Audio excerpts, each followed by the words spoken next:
A picturesque, clean little town, nestled in the foothills of the Blue Ridge Mountains.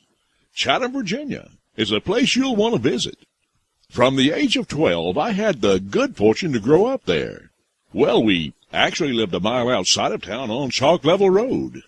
You know, I always wondered how it got that name, since no roads around there were straight or level.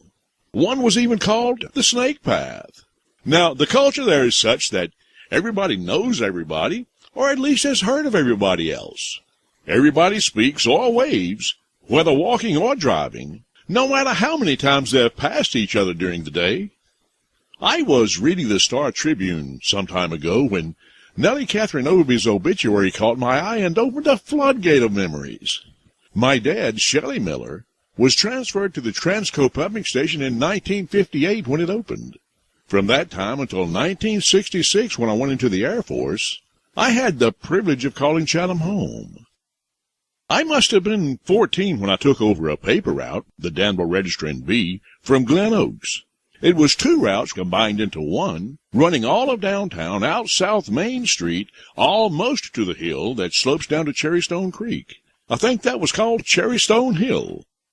It also took in Reed Street, Depot Street, Whittle Street, Military Drive, and all of the streets between it and North Main, Spruce Hill Road, and out Chalk Level Road to the Chatham Dump. I delivered the newspaper to many, but I just felt a closer attachment to some. I suppose because they somehow made me feel special. Miss Overby's husband Arch was one of those. His brother Buckeye owned Overby's Hardware on Main Street, and boy, oh boy, was it pleasant to deliver there, especially on a cold gray winter day. When I would open the front door, I was always welcomed by the warmth of the wood-burning stove and its aroma, mixed with the scent of new leather. I also delivered to Chatham Pharmacy, owned by Hunt Whitehead. Now, Mr. Whitehead had bushy eyebrows which gave him a stern look, and I hardly ever saw him smile. But he called me Mill, and spoke to me in a grown-up way, which made me feel important. Often, when I was delivering on Whittle Street in the late afternoons, I would see Reverend Cullum come from his back door and run down Military Drive on his evening jog. That was years before jogging was popular.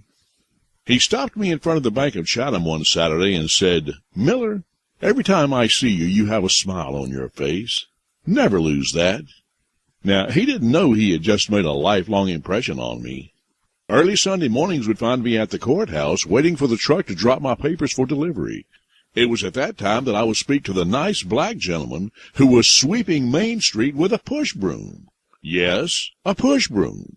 Yes, all of Main Street, from Center Street to Depot Street. He had a warm hello, a quick smile, and he moved with enthusiasm.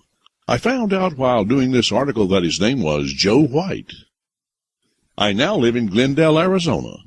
Much time and many miles are between me and that time of my life in Chatham, but often my mind takes me back to yesteryear and those fond memories.